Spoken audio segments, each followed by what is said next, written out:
Well, welcome back to Two Pastors and a Mic. My name is Shannick. And I'm Corey. And we're so thankful that you're joining us today, wherever you're listening from. Also, if you're joining us on YouTube, thank you so much for being here.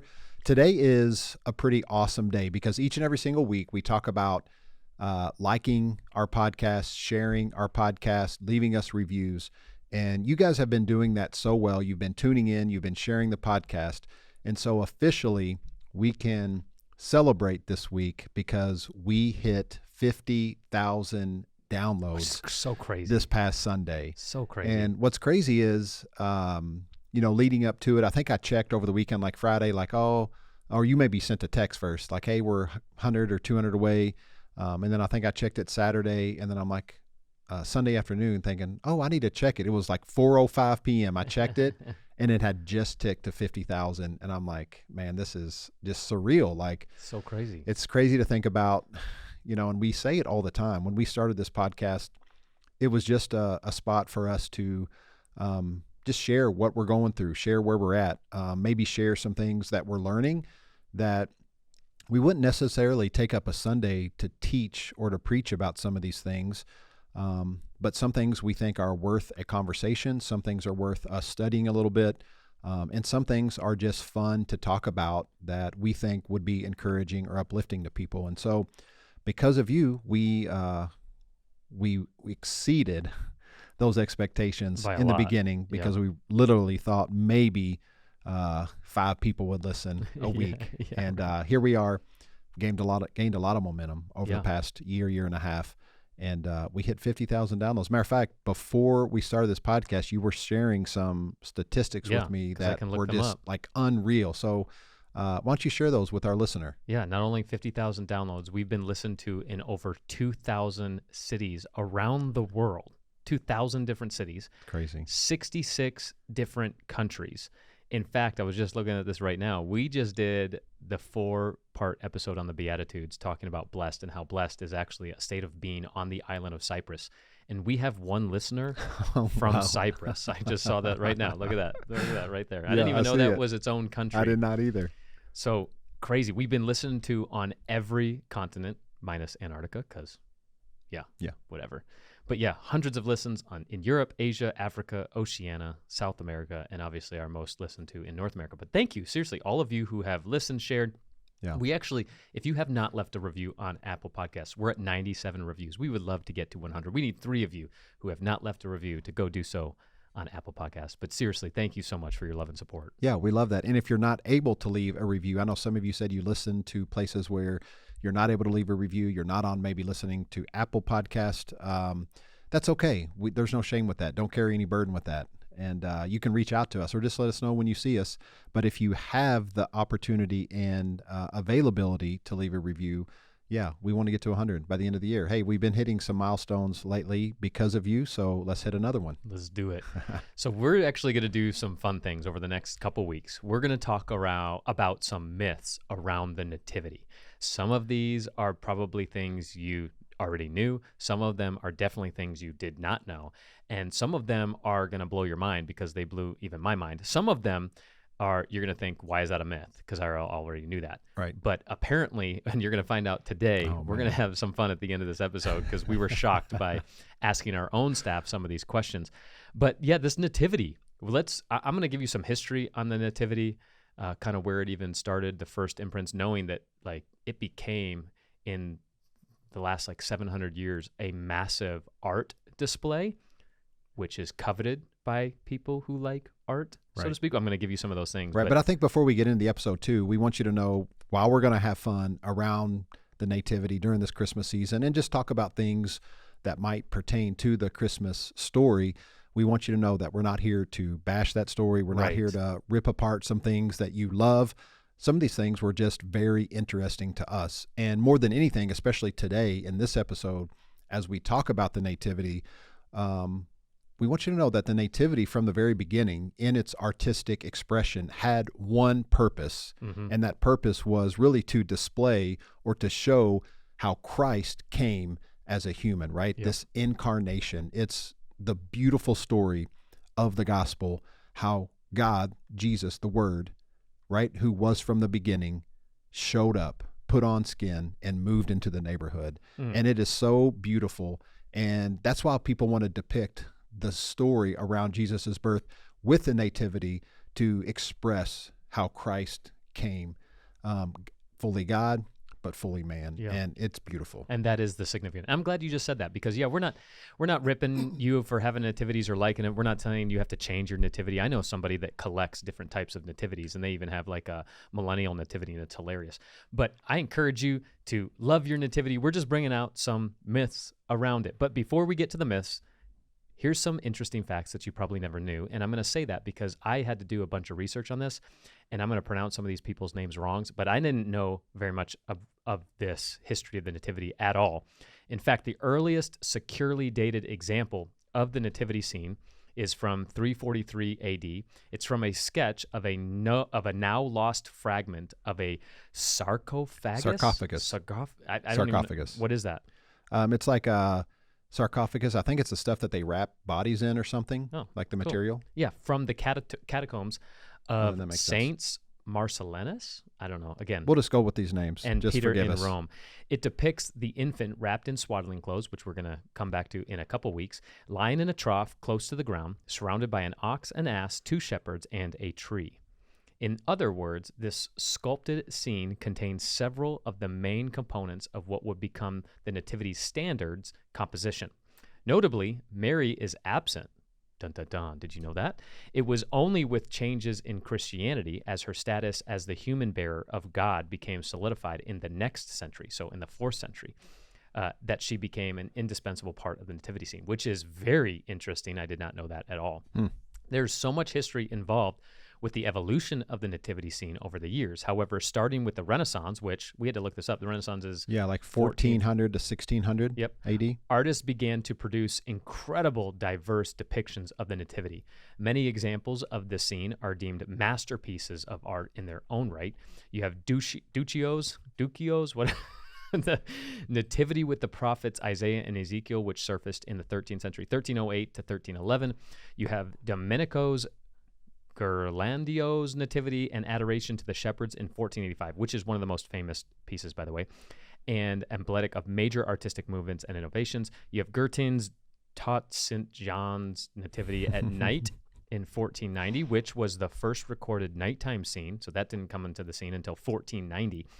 His birth was at night. Yeah. Yeah, we'll talk about that and later. Then you have Caravaggio's Nativity with St. Francis and St. Lawrence from 1609, which is the most renowned and still unsolved cases of art theft, as it was stolen from the oratory of San Lorenzo in Palermo in 1969 and still has yet to be returned. So that's an over 50-year case. Yep, hasn't been returned. Still hasn't been resolved.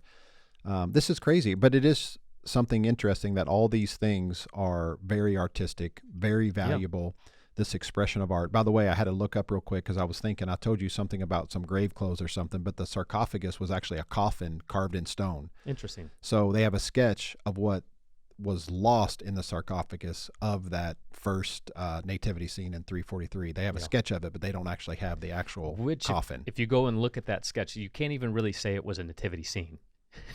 So they didn't really become popular until the late Middle Ages, the Dark Ages, and the Renaissance, when people started to really get artistic with it, which is just encouragement. Yeah, if you want to be artistic with your nativity scene, do it. Yeah, and it's one of the reasons if you go to like a lot of the old Catholic churches, if you go to the places where the Catholic Church thought something significant in the church has happened in church history or in the Gospels, let's say, like if you could travel to Israel, there are a ton of places where the Catholic Church came in and built basilicas, and all of them are beautiful, they're ornate.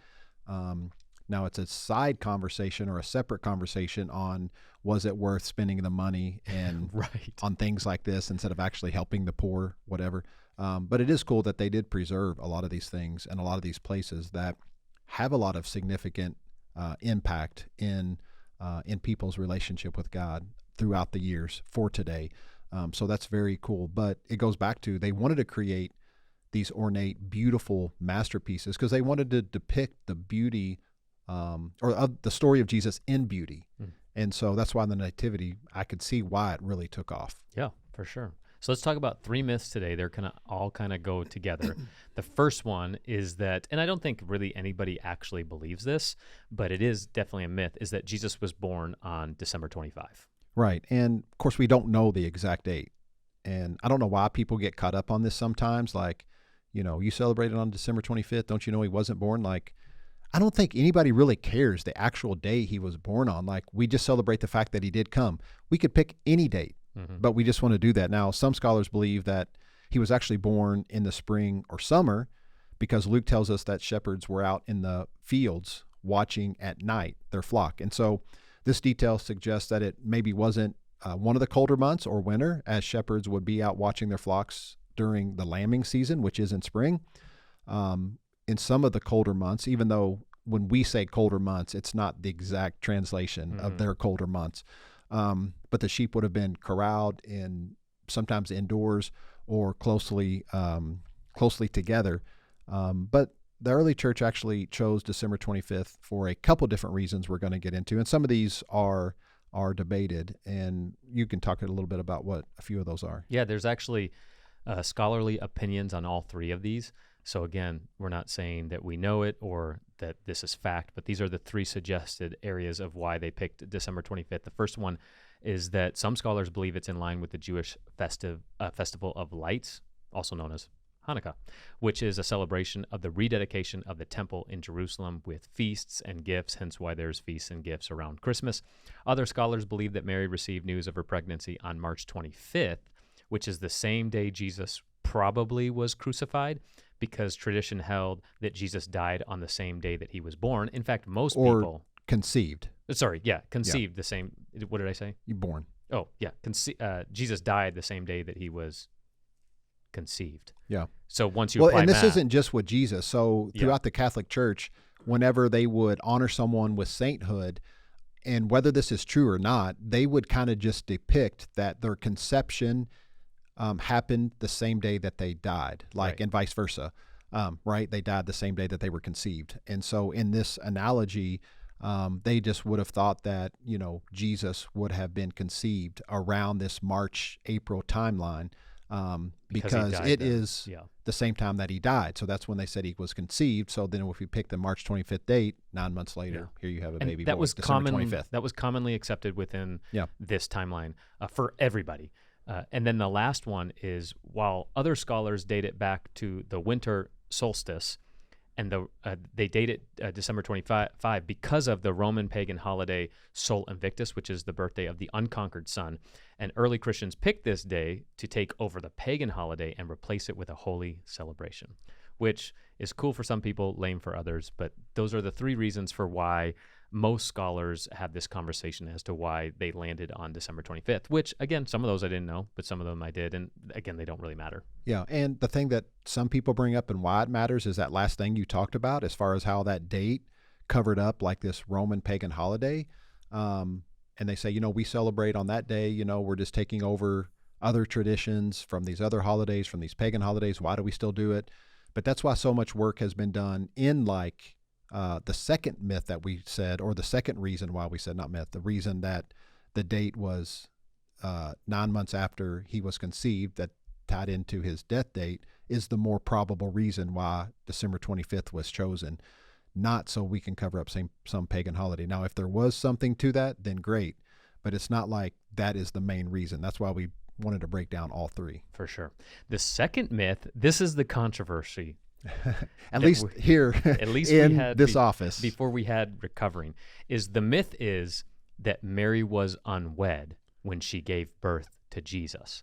Now, we both thought and believed that everybody understood that she was married. So right before the podcast, I was reading through these notes and I'm like, wait, this is actually a myth that people believe that Mary stayed unwed till after Jesus and then they got married? Like, no, we can't even talk about that. That's really not a myth. No one thinks that they waited till after Jesus to get married. They got married. Now, they didn't consummate the marriage, but they got married before, and then they had Jesus. That's how it is. Surely this isn't a myth. But you wanted to do a little interesting thing because you're like, I found it on every single thing that I looked up to read. This was included in the myths. Mm-hmm. And I'm like, no way that's a myth. People don't actually believe that. But why don't you tell what just happened? So then we said, well, let's just go ask our staff. So we walked around before we went recorded, and we asked 5 staff members. 5 staff members, and 4 of the 5 said that they believe that Mary didn't get married to Joseph until after she had given it. And we were like, I was actually shocked that our own staff. So we're not going to put them on blast about that. But I understand the confusion. And one of those confusing understandings around this is because of the Greek word that's used in English translation. It's betrothed. Betrothed means to be engaged in our 21st understanding of the word, but that's not what it meant in the first century Greek when they used that word. So they incorrectly assume that they were just engaged at when they gave birth to Jesus. Because we read it through our Western lens. And reading through the story of Luke, that's really how it is worded, that they were just betrothed. Oh, that's engaged, so then they waited. But that's not what that means. But then if you go through Yeah. and read, it's not what it means. But then if you go over to Matthew and read that story, and just kind of through reason and deduction, it says, but Joseph, this is Matthew 1:25, but Joseph did not consummate their marriage, so they had to be married to have a marriage until she gave birth to a son. So this to me speaks that they were married, they had a son, and then afterward they consummated the marriage. And of course, I believe they eventually did that. Mary did not stay a virgin her entire life. Matter of fact, Jesus had brothers and sisters, and it tells us that in the New Testament. Yeah, there's a lot of, because people would say and argue that even first century weddings, the ceremony did not declare your marriage, the consummation did. So that would be probably other people's argument for why they technically or why weren't they married. believe it to be afterwards, because they might have said they were married, but legally no one's ever married until they consummate the marriage. So then it wasn't valid until then. So if you want to make that a loophole, knock yourself out. But there's other information, because under Jewish law they had to travel back to Bethlehem as a fully married couple to partake in a census. So Mary wouldn't have gone with Joseph if they weren't married. One, and there's a couple other examples that share this, is because if she gave birth as an unwed woman, regardless if they consummated or not, she would have been stoned to death under Jewish law because she had sex out of wedlock, and she wasn't a prostitute, which was the only legal way to get around it. So you're like, wow, okay, it makes sense. So interesting. But I didn't know this was a myth, and people believe that they weren't married till afterward. They were definitely married before. They had to be married. So that was a myth. And then the last one. Yeah, what's the last one? Yeah, so this myth is that Mary and Joseph were alone when they traveled to Bethlehem. And I get why people believe this, because of the story of Mary being pregnant out of wedlock, like you just said. Before that, probably a lot of shame probably came upon them. And they traveled at night, solo, alone, because they didn't have anybody there. Like, we've heard all those sermons, and we kind of put that in our mind. But honestly, when you think about it, they probably were most likely traveling with family. Now, and a lot of it. And a lot of family. Now, we'll touch more on some of the myths about the inn, the stable, the manger when they show up in Bethlehem later. But everyone during this time had to travel back to their hometown to do what? Take a census. And what we have to remember is that Joseph actually came from the lineage of David, which was a royal lineage. Now, Bethlehem was at the center of Judea, and so most likely they were not traveling alone. They would have had many people, many family that were along with them. They were not, quote unquote, friendless in Bethlehem. Yeah. Well, even they definitely, I don't believe, were traveling alone. Because they traveled in entourages simply for safety, because there were, the story of the Good Samaritan, there were robbers at every turn when they would travel. But not only that, it actually is a point whenever later on in the story, the time where it talks about Jesus as a child, and they went, from Jericho up to Jerusalem and back. And when they got back, wait, Jesus isn't here. And if it was just like the 3 of them that were traveling or whatever, surely you would know if your son wasn't there. So this speaks to your point. It's an entourage. There's a lot of people traveling together to make these journeys. So it's easy for a kid to get lost if they're out playing, wandering, and all the stuff, if there's hundreds of people possibly traveling with you. And we don't understand travel in first century because we're Americans and we travel by car or plane or whatnot. But it would have been a huge event. There would have been lots of people. And to go what you said, like, yes, I sometimes forget that Joseph was part of the royal lineage, which means, okay, let's say that he did travel alone, which I definitely don't believe that he did, which we're going to get to next week about the inn and the stable and all that stuff. They wouldn't have just had family in Bethlehem. They would have had lots of friends in Bethlehem because he was a part of the royal family. And that's a key part, which, again, you'll have to come back to next week. We're going to ruin this whole idea about inn and stable and manger and all that stuff. Actually what it was, and it's going to be a good time. Yeah, so hopefully you enjoyed the podcast today. Again, this is lighthearted. The next few weeks, we're leading up to Christmas. We just thought it would be fun to do to highlight some of these things that we think about or possibly believe about the story. Some of them may be true, some of them not true, but we do want you to have this takeaway. Regardless, the nativity is there to point us to Christ incarnate, that he came and really showed, right, what God and who God has always been like. And that's what we look at. That's what we celebrate. And we do want you to have an incredible Christmas season this year. And so, today's podcast was just light fun. The next few weeks, you'll learn a few new things about the nativity. But again, we don't want to take anything away from you that you might enjoy, you might love. Knock yourself out. Have an incredible time. Have an incredible Christmas. And we hope that you will join us next week as we continue this conversation. But until then, just know you're loved and there's nothing you can do about it.